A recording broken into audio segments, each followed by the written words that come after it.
ആകാശവാണി.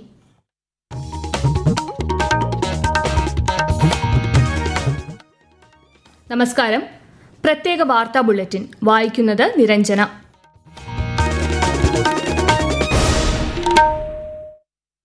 പ്രധാന വാർത്തകൾ. രാഷ്ട്രനിർമ്മാണത്തിൽ യുവശക്തിക്ക് വളരെയധികം പ്രാധാന്യമുണ്ടെന്ന് വികസിത് ഭാരത് യങ് ലീഡേഴ്സ് ഡയലോഗിൽ പ്രധാനമന്ത്രി നരേന്ദ്രമോദി. ജർമ്മൻ ചാൻസലർ ഫ്രെഡറിക് മെഴ്സുമായി ഉന്നതതല കൂടിക്കാഴ്ച നടത്തി പ്രധാനമന്ത്രി 19 ധാരണാപത്രങ്ങളിൽ ഇരു രാജ്യങ്ങളും ഒപ്പുവച്ചു. സംസ്ഥാനത്ത് 3 തദ്ദേശ വാർഡുകളിലേക്ക് ഇന്നു നടന്ന വോട്ടെടുപ്പിൽ 69% മുകളിൽ പോളിംഗ്. സംസ്ഥാനത്ത് HIV-ക്കെതിരെ അതീവ ജാഗ്രത വേണമെന്ന് ആരോഗ്യമന്ത്രി വീണ ജോർജ്. ചെറുപ്പക്കാർ ചതിക്കുഴിയിൽപ്പെട്ട് രോഗികളാകുന്ന സാഹചര്യം ഉണ്ടാകരുതെന്നും മന്ത്രി. വാർത്തകൾ വിശദമായി. രാഷ്ട്രനിർമ്മാണത്തിൽ യുവശക്തിക്ക് വളരെയധികം പ്രാധാന്യമുണ്ടെന്ന് പ്രധാനമന്ത്രി നരേന്ദ്രമോദി. വികസിത് ഭാരത് യങ് ലീഡേഴ്സ് ഡയലോഗിന്റെ സമാപന സമ്മേളനത്തെ അഭിസംബോധന ചെയ്യുകയായിരുന്നു പ്രധാനമന്ത്രി. നൂതനാശയങ്ങളും ഊർജ്ജവും ലക്ഷ്യബോധവും യുവജനങ്ങളെ രാഷ്ട്രനിർമ്മാണത്തിന്റെ മുൻനിരയിലേക്ക് നയിക്കുന്നതായി പ്രധാനമന്ത്രി പറഞ്ഞു. യുവശക്തിയുടെ വിജയം രാജ്യത്തിന്റെ തന്നെ വിജയമാണെന്നും അദ്ദേഹം വ്യക്തമാക്കി. 2047 में जब हमारी आजादी के 100 साल होंगे, वहां तक की यात्रा भारत के लिए भी अहम है और आपके जीवन में भी सबसे महत्वपूर्ण है. आपका सामर्थ्य भारत का सामर्थ्य बनेगा. आपकी सफलता भारत की सफलता को नई ऊंचाइयां जरूर देगी. मैं आप सभी को विकसित भारत यंग लीडर्स डायलॉग में सहभागिता के लिए बहुत बहुत बधाई देता हूं.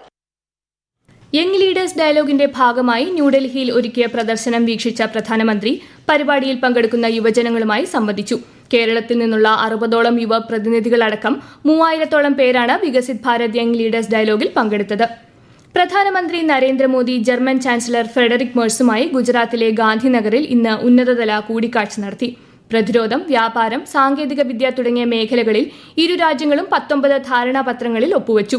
ഇന്ത്യയും ജർമ്മനിയും സാമ്പത്തിക പങ്കാളികൾ എന്നതിലുപരി ആഗോള സമാധാനത്തിനും സുസ്ഥിരതയ്ക്കും പ്രതിജ്ഞാബദ്ധമായ 2 രാജ്യങ്ങളാണെന്ന് പ്രധാനമന്ത്രി പറഞ്ഞു.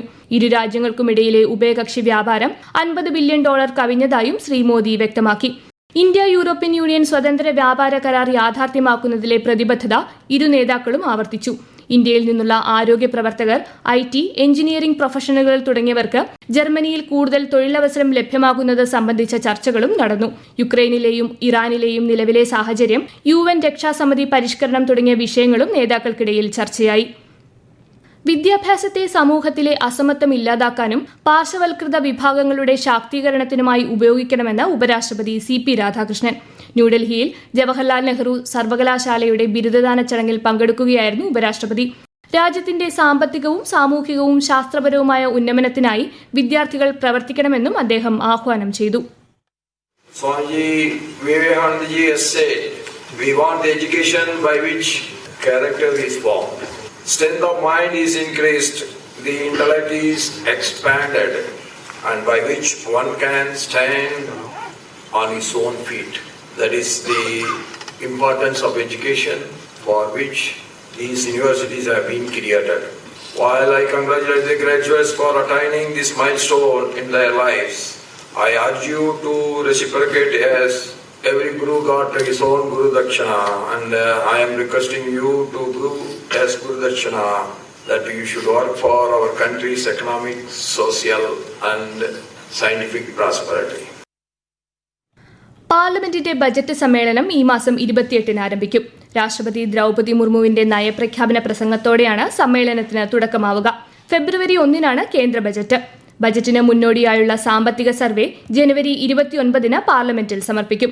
28 മുതൽ ഫെബ്രുവരി 13 വരെയും മാർച്ച് 9 മുതൽ ഏപ്രിൽ 2 വരെയും 2 ഘട്ടങ്ങളായാണ് സമ്മേളനം. സംസ്ഥാനത്ത് സ്ഥാനാർത്ഥികളുടെ മരണത്തെ തുടർന്ന് തെരഞ്ഞെടുപ്പ് മാറ്റിവെച്ച 3 തദ്ദേശ വാർഡുകളിലേക്കുള്ള വോട്ടെടുപ്പ് ഇന്ന് നടന്നു. ഇതുവരെയുള്ള കണക്കുകൾ പ്രകാരം 69.15% പോളിംഗാണ് രേഖപ്പെടുത്തിയത്.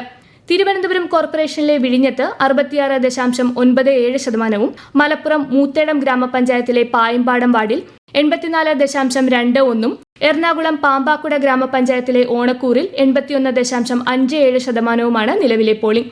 വോട്ടെണ്ണൽ നാളെ രാവിലെ 10-ന് നടക്കും. സംസ്ഥാനത്ത് സമഗ്ര വോട്ടർ പട്ടിക പരിഷ്കരണത്തിന്റെ ഭാഗമായി നോട്ടീസ് ലഭിച്ചവർക്ക് രേഖകൾ അപ്ലോഡ് ചെയ്യാൻ ഓൺലൈൻ സംവിധാനം ഒരുങ്ങി. voters.eci.government.in വെബ്സൈറ്റ് ലിങ്കിൽ പ്രവേശിക്കുമ്പോൾ submit documents again notice issued എന്ന ബട്ടണിലാണ് ക്ലിക്ക് ചെയ്യേണ്ടത്. മൊബൈൽ നമ്പറോ വോട്ടർ തിരിച്ചറിയൽ കാർഡ് നമ്പറോ നൽകിയാൽ OTP ലഭിക്കും. ഇതുപയോഗിച്ച് ലോഗിൻ ചെയ്ത് രേഖകൾ സമർപ്പിക്കാം. ഈ വാർത്തകൾ ആകാശവാണിയിൽ നിന്ന്.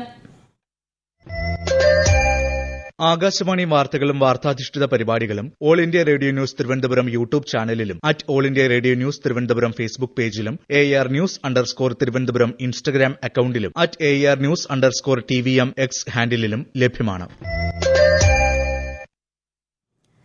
സംസ്ഥാനത്ത് HIV-ക്കെതിരെ അതീവ ജാഗ്രത പുലർത്തണമെന്ന് ആരോഗ്യമന്ത്രി വീണ ജോർജ്.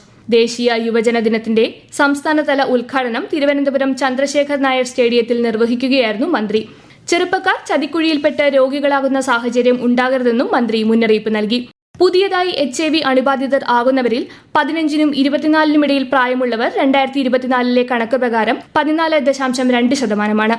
യുവജനങ്ങളുടെ ഇടയിലുള്ള പ്രതിരോധ പ്രവർത്തനങ്ങൾ ഊർജിതപ്പെടുത്തണമെന്നും മന്ത്രി വ്യക്തമാക്കി. തൈപ്പൊങ്കൽ പ്രമാണിച്ച് കേരളത്തിലെ 6 അതിർത്തി ജില്ലകളിൽ ഈ മാസം 15-ന് പ്രാദേശിക അവധി.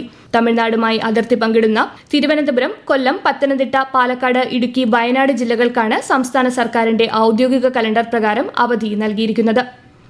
മകരവിളക്ക് മഹോത്സവത്തിനൊരുങ്ങി ശബരിമല സന്നിധാനം. അയ്യപ്പ വിഗ്രഹത്തിൽ ചാർത്താനുള്ള തിരുവാഭരണങ്ങൾ വഹിച്ചുകൊണ്ടുള്ള ഘോഷയാത്ര പന്തളം വലിയ കോയിക്കൽ ശ്രീ ധർമ്മശാസ്ത്ര ക്ഷേത്രത്തിൽ നിന്ന് ഇന്ന് പുറപ്പെട്ടു. മറ്റന്നാളാണ് മകരവിളക്ക്. പാലക്കാട് ജില്ലയിൽ സഹകരണ സംഘങ്ങൾ വഴി 2ാം വിള നെല്ലെടുപ്പിനുള്ള നടപടിക്രമങ്ങൾ ആരംഭിച്ചു. മറ്റ് ജില്ലകളിൽ സ്വകാര്യ മില്ലുകൾ വഴിയായിരിക്കും നെല്ല് സംഭരണം. കൂടുതൽ വിവരങ്ങളുമായി ആകാശവാണി പാലക്കാട് ജില്ലാ പ്രതിനിധി ഫൈസൽ അലിമുത്ത്. സംഭരണത്തിൽ എന്തെങ്കിലും തടസ്സം നേരിട്ടാൽ നെല്ലെടുത്ത് വെയർഹൌസിംഗ് ഗോഡൌണുകളിലേക്ക് മാറ്റാനും കരാറായിട്ടുണ്ട്. നെല്ലെടുത്ത് 2 ദിവസത്തിനകം സഹകരണ സംവിധാനം വഴി വില നൽകാനാണ് തീരുമാനിച്ചിരിക്കുന്നത്. പാലക്കാട് ഒഴികെയുള്ള ജില്ലകളിൽ മില്ലുകൾ മുഖേന നെല്ലെടുത്ത് ഇത്തവണ കൂടി ബാങ്കുകൾ വഴി വില നൽകും. നെല്ല്, അരി അനുപാതത്തിലുള്ള കുടിശ്ശിക നൽകുന്നതിൽ സർക്കാർ അനുകൂല നിലപാട് സ്വീകരിക്കുന്നത് ആലോചിക്കാനും യോഗത്തിൽ ധാരണയായിട്ടുണ്ട്. 1ാം വിളയിൽ നെല്ലെടുക്കാൻ 12 മില്ലുകളാണ് സപ്ലൈകോയുമായി സഹകരിച്ചിരുന്നത്. കേരള നിയമസഭ അന്താരാഷ്ട്ര പുസ്തകോത്സവത്തിന്റെ 4ാം പതിപ്പിന് നാളെ സമാപനം. ഗവർണർ രാജേന്ദ്ര വിശ്വനാഥ് ആർലേക്കർ സമാപന സമ്മേളനം ഉദ്ഘാടനം ചെയ്യും. മൌറീഷ്യസ് മുൻ പ്രസിഡന്റ് അമീന ഗുരീബ് ഫക്കീം മുഖ്യപ്രഭാഷണം നടത്തും.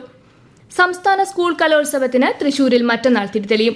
25 വേദികളിൽ 5 ദിവസങ്ങളിലായി നടക്കുന്ന മേളയിൽ 15,000-ഓളം പ്രതിഭകൾ മാറ്റുരയ്ക്കും. കലോത്സവത്തിന്റെ ഉദ്ഘാടനം മറ്റന്നാൾ രാവിലെ 10-ന് തേക്കിൻകാട് മൈതാനിയിലെ എക്സിബിഷൻ ഗ്രൌണ്ടിൽ മുഖ്യമന്ത്രി പിണറായി വിജയൻ നിർവഹിക്കും. വിദ്യാർത്ഥികളിൽ മൂല്യങ്ങളും കഴിവുകളും വളർത്തുന്നതിന് 2 പുതിയ ക്യാമ്പയിനുകളുമായി സംസ്ഥാന വിദ്യാഭ്യാസ വകുപ്പ്. കുട്ടികളുടെ കളിക്കാനുള്ള അവകാശം സംരക്ഷിക്കുന്ന നാരങ്ങ മിഠായി, തീമാറ്റിക് ആഴ്ചകൾ എന്നീ പദ്ധതികളാണ് നടപ്പാക്കുന്നത്. ആകാശവാണി തിരുവനന്തപുരം ജില്ലാ പ്രതിനിധി രജു കോലിയക്കോട് തയ്യാറാക്കിയ റിപ്പോർട്ട്. എല്ലാ കുട്ടികളും ദിവസവും കുറഞ്ഞത് 1 മണിക്കൂറെങ്കിലും നിർബന്ധമായും കളിച്ചിരിക്കണമെന്നതാണ് പദ്ധതിയുടെ ലക്ഷ്യം. ഇത് സ്പോർട്സ് മാത്രമല്ല, മറിച്ച് കുട്ടികൾക്കിഷ്ടമുള്ള കൂട്ടുകൂടിയുള്ള കളികളാണ്. ട്യൂഷനും പഠനത്തിനുമപ്പുറം കുട്ടികളുടെ വൈകാരിക വളർച്ചയ്ക്കും ആരോഗ്യകരമായ ബന്ധങ്ങൾക്കും ഈ കളി അനിവാര്യമാണ്. ശകാരിക്കാത്ത വാരം, അഭിനന്ദന വാരം, ക്ഷമാപണ വാരം തുടങ്ങി 6 വിഷയങ്ങൾ 6 ദിവസങ്ങളിലായി ആചരിക്കണമെന്നാണ് നിർദ്ദേശം. ഈ പദ്ധതികൾ നടപ്പാക്കുന്നത് സംബന്ധിച്ച സർക്കുലർ വിദ്യാഭ്യാസ വകുപ്പ് സ്കൂളുകൾക്ക് നൽകി. ലൈംഗിക പീഡന കേസിൽ അറസ്റ്റിലായ രാഹുൽ മാങ്കൂട്ടത്തിൽ MLAയെ കസ്റ്റഡിയിൽ വാങ്ങാൻ പ്രത്യേക അന്വേഷണ സംഘം സമർപ്പിച്ച ഹർജി തിരുവല്ല മജിസ്ട്രേറ്റ് കോടതി നാളെ പരിഗണിക്കും. കൂടുതൽ തെളിവെടുപ്പ് വേണമെന്നും ഇതിനായി 7 ദിവസത്തെ കസ്റ്റഡി ആവശ്യമാണെന്നും പ്രോസിക്യൂഷൻ കോടതിയെ അറിയിച്ചു. ഇടുക്കി ചെറുതോണി നേര്യമംഗലം റോഡിൽ കാറിനും ബൈക്കിനും നേരെ കാട്ടാനയുടെ ആക്രമണത്തിൽ കാറിന്റെ പിന്നിലെ ഗ്ലാസ് തകർന്നു. കാറിലുണ്ടായിരുന്ന 4 യാത്രക്കാരും പരിക്കേൽക്കാതെ രക്ഷപ്പെട്ടു. പ്രധാന വാർത്തകൾ വീണ്ടും. രാഷ്ട്രനിർമ്മാണത്തിൽ യുവശക്തിക്ക് വളരെയധികം പ്രാധാന്യമുണ്ടെന്ന് വികസിത് ഭാരത് യങ് ലീഡേഴ്സ് ഡയലോഗിൽ പ്രധാനമന്ത്രി നരേന്ദ്രമോദി. ജർമ്മൻ ചാൻസലർ ഫ്രെഡറിക് മെഴ്സുമായി ഉന്നതതല കൂടിക്കാഴ്ച നടത്തി പ്രധാനമന്ത്രി 19 ധാരണാപത്രങ്ങളിൽ ഇരു രാജ്യങ്ങളും ഒപ്പുവച്ചു. സംസ്ഥാനത്ത് 3 തദ്ദേശ വാർഡുകളിലേക്ക് ഇന്ന് നടന്ന വോട്ടെടുപ്പിൽ 69% മുകളിൽ പോളിംഗ്. സംസ്ഥാനത്ത് HIV-ക്കെതിരെ അതീവ ജാഗ്രത വേണമെന്ന് ആരോഗ്യമന്ത്രി വീണ ജോർജ്. ചെറുപ്പക്കാർ ചതിക്കുഴിയിൽപ്പെട്ട് രോഗികളാകുന്ന സാഹചര്യം ഉണ്ടാകരുതെന്നും മന്ത്രി. വാർത്തകൾ കഴിഞ്ഞു. അടുത്ത വാർത്താ പ്രക്ഷേപണം നാളെ രാവിലെ 6:45-ന്.